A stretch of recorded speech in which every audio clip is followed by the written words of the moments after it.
Despite Gandhi's desperate pleading, Bhagat Singh, Rajguru and Sukhdev were executed on the eve of the Karachi Congress. Bharat के कुछ सांप्रदायिक गुटों के द्वारा गांधी जी को बदनाम करने के लिए उन पर हमेशा ये इल्ज़ाम लगाया जाता है कि उन्होंने भगत सिंह की फांसी को रुकवाने के लिए कोई प्रयास नहीं किया। पर क्या वास्तव में गांधी जी ने भगत सिंह की फांसी को रुकवाने के लिए कोई प्रयास नहीं किया था, या फिर इन गुटों के द्वारा गांधी जी को बदनाम करने के लिए एक प्रोपेगेंडा चलाया जाता है?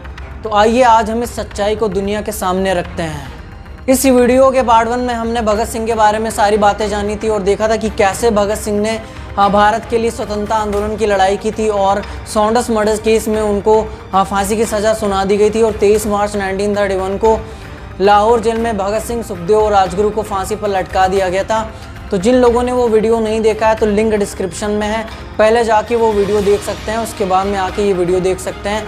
हम लोग अपनी कहानी को आगे बढ़ाते हैं। फर्स्ट में 1930 को वायसरॉय लॉर्ड इरविन के द्वारा एक स्पेशल ट्रिब्यूनल का गठन किया जाता है और स्पेशल ट्रिब्यूनल को एक काम दिया जाता है कि लाहौर के एएसपी सॉन्डर्स की हत्या केस में सुनवाई को तेज किया जाए। 3 दिन के बाद 4 मई 1930 को गांधी जी जब सिविल डिसओबीडियंस मूवमेंट चला रहे थे, उस दौरान उनको पता चलता है कि वायसरॉय लॉर्ड इरविन ने एक स्पेशल ट्रिब्यूनल का गठन किया है ताकि भगत सिंह मामले में सुनवाई में तेजी लाई जा सके।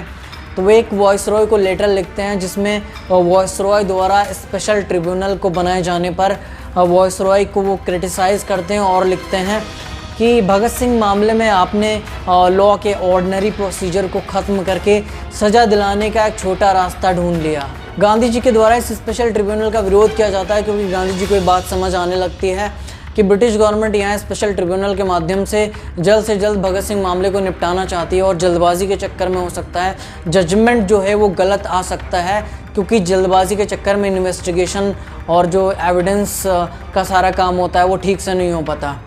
लेकिन अल्टीमेटली यहाँ पे क्या होता है कि वायसरॉय के द्वारा यहाँ पे स्पेशल ट्रिब्यूनल का गठन कर दिया जाता है और सुनवाई यहाँ पे अदालत में शुरू हो जाती है। और हम देखते हैं 7 अक्टूबर 1930 को यहाँ पे स्पेशल ट्रिब्यूनल के द्वारा 300 पेज का एक जजमेंट जारी किया जाता है और उस जजमेंट में लिखा होता है कि लाहौर के एएसपी सॉन्डर्स की हत्या केस में भगत सिंह, सुखदेव और राजगुरु शामिल थे, इसीलिए सॉन्डर्स की हत्या के केस में भगत सिंह, सुखदेव और राजगुरु को फांसी की सज़ा सुनाई जाती है। स्पेशल ट्रिब्यूनल के द्वारा फांसी की सज़ा सुनाए जाने के बाद अब मुश्किलें बढ़ गई थी कि फांसी को कैसे रोका जाएगा। तो अब एक अंतिम रास्ता बचा था कि लंदन में स्थित प्रिवी काउंसिल में अपील की जा सकती है और इस अपील के माध्यम से ही एक अंतिम प्रयास किया जा सकता है इस फांसी को रोके जाने का। इसलिए हम देखते हैं इंडियन नेशनल कांग्रेस के द्वारा लाहौर में एक डिफेंस कमेटी का गठन किया जाता है और इस डिफेंस कमेटी का आगे काम होगा कि वो लंदन की प्रिवी काउंसिल में अप्लाई करे और इस फांसी को रोकने का अंतिम प्रयास करें। फांसी की सज़ा सुनाए जाने के बाद गांधी जी की तरफ से प्रतिक्रिया आती है जब वो इलाहाबाद में एक सभा को संबोधित कर रहे होते हैं। गांधी जी बोलते हैं कि मौत की सज़ा नहीं दी जानी चाहिए इन कैदियों को और इवन इनको जेल में भी नहीं रखना चाहिए, क्योंकि जेल में रखना या फिर फांसी देना ये हिंसा का एक फॉर्म है और गांधी जी किसी भी तरीके की हिंसा का सपोर्ट नहीं करते हैं। कांग्रेस के द्वारा बनाई गई डिफेंस कमेटी के द्वारा लंदन स्थित प्रिवी काउंसिल में एक पेटिशन को फाइल किया जाता है ताकि वहाँ पे भगत सिंह की सुनवाई को आगे बढ़ाया जा सके। लेकिन हम देखते हैं कि इस प्रिवी काउंसिल के द्वारा इस पेटिशन को खारिज कर दिया जाता है। तो इस प्रकार हम देखते हैं कि प्रिवी काउंसिल के द्वारा जब इस पेटिशन को खारिज कर दिया गया तो भगत सिंह को बचाए जाने के लगभग सभी रास्ते बंद हो चुके थे। टेंशन बहुत ज़्यादा बढ़ गई थी, इसलिए अब समझ नहीं आ रहा था कि कैसे इन तीनों की फांसी को रोका जा सकता है। प्रिवी काउंसिल के द्वारा भगत सिंह की मर्सी पेटिशन को खारिज करने के बाद अब लगभग सभी रास्ते बंद हो चुके थे जिससे फांसी को रोका जा सकता है। तो हम देखते हैं इसी वजह से भारत की जनता और कांग्रेस के यूथ लीडर्स के द्वारा गांधी जी पर बहुत ही ज़्यादा प्रेशर क्रिएट कर दिया जाता है कि वो किसी भी हाल में भगत सिंह की फांसी को रोकें। और गांधी जी खुद इस बात को बहुत अच्छे से जानते थे कि अगर वो इस फांसी को नहीं रोक सके तो कांग्रेस के जो यूथ लीडर्स हैं, इसके अलावा भारत की जो जनता है, वो गांधी जी में अपना विश्वास कम कर देगी। इसलिए गांधी जी ने एक अंतिम रास्ता निकाला था जिसके द्वारा फांसी को रोका या टाला जा सकता है। तो अंतिम रास्ते के तौर पर गांधी जी ने सोचा कि वो वायसरॉय लॉर्ड इरविन से बात करेंगे और मौत की सज़ा का यानी फांसी की सज़ा का कम्यूटेशन कराएंगे। कम्यूटेशन का मतलब है कि जो फांसी की सज़ा दी गई उसका कम्यूटेशन कर दिया जाए आजीवन कारावास में, लाइफ टाइम इम्प्रिजनमेंट में, और इस तरीके से फांसी का जो स्वरूप है वो बदल के आजीवन कारावास कर दिया जा सकता है। 17 फरवरी 1931 को गांधी और वायसरॉय लॉर्ड इरविन के बीच में सविनय अवज्ञा आंदोलन को बंद करने को लेकर के एक वार्ता शुरू हुई थी, जिसको गांधी इरविन पैक्ट कहा जाता है। गांधी जी ने सोचा ये अच्छा स्टेज है और अच्छा मौका है, यहाँ पे वो वायसरॉय से बात कर सकते हैं भगत सिंह की फांसी को रोकने के लिए। तो इस प्रकार हम देखते हैं कि 17 फरवरी 1931 को गांधी इरविन वार्ता शुरू होती है और उसके अगले दिन 18 फरवरी को गांधी जी भगत सिंह का जो मुद्दा है वो इरविन के सामने रखते हैं और गांधी जी इरविन से बोलते हैं कि यदि आप हमारी वार्तालाप को और ज़्यादा अनुकूल बनाना चाहते हैं तो आपको भगत सिंह की फांसी को सस्पेंड कर देना चाहिए। इस पर वायसरॉय लॉर्ड इरविन रिप्लाई करके बोलते हैं कि मैं आपका तहे दिल से शुक्रिया अदा करता हूँ, जिस तरीके से आपने हमारे सामने ये मामला रखा।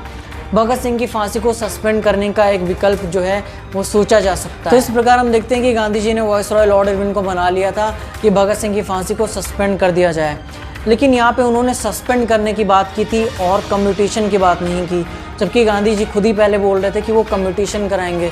कम्यूटेशन का मतलब होता है कि आजीवन कारावास में चेंज करा लेंगे फांसी को, लेकिन यहाँ पे उन्होंने सिर्फ सस्पेंड करने की बात की। सस्पेंड करने का मतलब होता है कुछ समय के लिए रोक दिया जाए। तो गांधी जी ने यहाँ पे कम्यूटेशन की बात क्यों नहीं की, सबसे बड़ा यही सवाल है, और सिर्फ सस्पेंड की बात क्यों की, सवाल ये उठता है। यहाँ पे गांधी जी पे इल्ज़ाम लगता है कि उन्होंने कम्यूटेशन की बात क्यों नहीं की, सस्पेंशन की बात क्यों की। तो हम देखते हैं इस वार्ता के शुरू होने से पहले कांग्रेस के एक लीडर जिनका नाम है तेज बहादुर सप्रू, जो कि एक जज भी हैं और उनके वायसरॉय लॉर्ड इरविन के साथ जो संबंध हैं वो भी अच्छे हैं, टर्म्स अच्छे हैं। तो इसलिए कांग्रेस ने तेज बहादुर सप्रू को वायसरॉय लॉर्ड इरविन के पास कम्यूटेशन वाली बात के लिए भेजा था। लेकिन वहाँ पे जब तेज बहादुर सप्रू ने ये मुद्दा रखा कि फांसी का कम्यूटेशन किया जा सकता है, तो वायसरॉय लॉर्ड इरविन ने बोला कि प्रिवी काउंसिल ने यदि इस मामले को रिजेक्ट कर दिया है तो उनके पास ये पावर नहीं है कि वो सज़ा को कम्यूट कर सकें। तो इसलिए गांधी जी ने गांधी इरविन टॉक्स के दौरान कम्यूटेशन वाले मुद्दे पे कोई बात नहीं की थी, सिर्फ सस्पेंशन वाले मुद्दे पे बात की थी। तो अब सवाल ये भी उठता है कि गांधी जी ने जो सस्पेंड करने की बात की थी फांसी को, कि वो फांसी को सस्पेंड कर दिया जाए, तो फांसी को कब तक सस्पेंड करके रोका जा सकता है? एक ना एक दिन तो हो ही जाएगी ना फांसी। तो गांधी का क्या विचार है इस बारे में कि वो क्या करने वाला है इस दौरान सस्पेंड करा के? तो गांधी का आइडिया ये था कि फांसी को जितना लंबा खींचा जाए उतना लंबा खींच लेते हैं, और इसी बीच वो क्रांतिकारियों से एक गारंटी ले लेते हैं कि वो आगे वायलेंस को छोड़ देंगे और माफ़ी मांग लेंगे, और इस गारंटी का वो इस्तेमाल करेंगे आगे वायसरॉय से फांसी की सज़ा को माफ़ करवाने के लिए। गांधी और इरविन के बीच में ये वार्ता चली रही होती, इसी बीच में हम देखते हैं कि पंजाब के जो बड़े बड़े ब्रिटिश अधिकारी हैं, बड़े बड़े ओहदों पर जो ब्रिटिश अधिकारी हैं, उन्होंने वायसरॉय लॉर्ड इरविन के खिलाफ विद्रोह कर दिया, क्योंकि उनकी डिमांड ये थी कि भगत सिंह को जल्द से जल्द फांसी दी जाए। भगत सिंह की फांसी का ना ही कम्यूटेशन किया जाए और ना ही सस्पेंशन किया जाए। वायसरॉय लॉर्ड इरविन ने यदि भगत सिंह की फांसी का कम्यूटेशन या सस्पेंशन किया तो हम सभी लोग एक साथ अपने पदों से रिज़ाइन कर देंगे। तो अब सवाल ये भी उठता है कि पंजाब के जो बड़े बड़े ब्रिटिश अधिकारी हैं वो भगत सिंह की फांसी को जल्द से जल्द क्यों चाहते हैं? क्योंकि हम देखते हैं कि जिसको मारा था भगत सिंह, सुखदेव और राजगुरु ने, जो एएसपी था सॉन्डर्स, वो लाहौर पुलिस का था, यानी पंजाब से बिलोंग करता था। इसलिए पंजाब का जो पुलिस फोर्स था और जितने भी आला दर्जे के अधिकारी थे वो सहानुभूति रखते थे सॉन्डर्स के साथ, और वो हर हाल में चाहते थे कि जल्द से जल्द भगत सिंह, सुखदेव और राजगुरु को फांसी होनी चाहिए। उस समय की एक पॉलिटिकल एक्टिविस्ट थी जिनका नाम था अरुणा आसफ अली। उनके एक लेटर से पता चलता है कि गांधी इरविन टॉक्स के दौरान गांधी ने लगभग इरविन को मना ही लिया था कि कुछ ना कुछ रियायत जो है भगत सिंह को मिलने वाली है। लेकिन उसी समय जो पंजाब का गवर्नर है उसने थ्रेटन कर दिया था वायसरॉय लॉर्ड इरविन को कि अगर भगत सिंह को ज़रा भी रियायत दी वायसरॉय लॉर्ड इरविन ने तो वो अपने पद से रिज़ाइन कर देगा। इसके अलावा हम देखते हैं कि उस समय एक न्यूज़पेपर था जिसका नाम था फ्री प्रेस जर्नल। उसके टेलीग्राम से हमको पता चलता है कि गांधी ने लगभग मना ही लिया था लॉर्ड इरविन को, और लॉर्ड इरविन अब खुद नहीं चाहते थे कि वो भगत सिंह को फांसी दें। लेकिन जितने भी बड़े ऑफिसर्स हैं, जितने भी गवर्नर हैं पंजाब के, उन्होंने लॉर्ड इरविन को धमकी दी थी अगर लॉर्ड इरविन ने ज़रा भी रियायत दी भगत सिंह को तो वो सबके सब एक साथ रिज़ाइन कर देंगे अपने पदों से। इस प्रकार हम देख सकते हैं कि पंजाब के अधिकारियों और पंजाब के जो गवर्नर है उसने वायसरॉय लॉर्ड इरविन को बहुत कशमकश में डाल दिया था। अब वो चाहते थे कि वो फांसी ना दे, लेकिन ये अधिकारी इतना मजबूर कर दिए थे वायसरॉय लॉर्ड इरविन को कि उनको अब कुछ समझ में नहीं आ रहा था। और गांधी जी को ये बात इरविन के चेहरे पे साफ नज़र आ रही थी कि वो भी चाहते हैं कि फांसी रोक दी जाए, लेकिन अब उनके पास ज़्यादा कोई ऑप्शन नहीं बचा है क्योंकि पंजाब के अधिकारियों का दबाव वायसरॉय इरविन पे बहुत ही ज़्यादा है। वायसरॉय इरविन की तरफ से कोई भी सकारात्मक जवाब ना मिलने के बाद गांधी जी ने अपने लेवल पे भगत सिंह को बचाने के प्रयास शुरू कर दिए। इसी कड़ी में हम देखते हैं कि जो उस समय उड़ीसा के गवर्नर हैं, जिनका नाम है आसफ अली, उनको गांधी जी बुलाते हैं और लाहौर की जेल में भेजते हैं जहाँ पे ये तीनों कैदी बंद हैं। गांधी का प्लान था कि यहाँ पे आसफ अली को भेजा जाए और इन तीनों लोगों को वायलेंस छोड़ने और माफ़ी मांगने के लिए मना लिया जाए। आसफ अली जाते हैं लेकिन ये तीनों वहाँ पे मना कर देते हैं कि वो माफ़ी नहीं मांगेंगे। इसलिए आसफ अली आते हैं और गांधी जी को बताते हैं कि ये जो प्लान था वो फेल हो गया, वो नहीं मना पाए क्रांतिकारियों को। भगत सिंह ने गांधी जी को जो अंतिम लेटर लिखा उसमें ये लिखा था कि मुझे तोप के सामने खड़ा करके मुझे गोले से उड़ा दिया जाए। इसके अलावा हम देखते हैं कि 20 मार्च 1931 को भगत सिंह, सुखदेव और राजगुरु ने पंजाब के गवर्नर को एक मर्सी पिटीशन लिखा था। उसमें उन्होंने लिखा था कि हम लोगों को फांसी देने के बजाय हम लोगों को गोली से उड़ा दिया जाए। इस प्रकार हम देख सकते हैं कि गांधी जी ने तमाम कोशिश की कि क्रांतिकारी वायलेंस छोड़ दें और माफ़ी मांग लें और इस गारंटी का इस्तेमाल वो जो क्रांतिकारी हैं उनकी रिहाई के लिए कर सकते हैं। लेकिन जो क्रांतिकारी थे वो खुद नहीं जीना चाहते थे।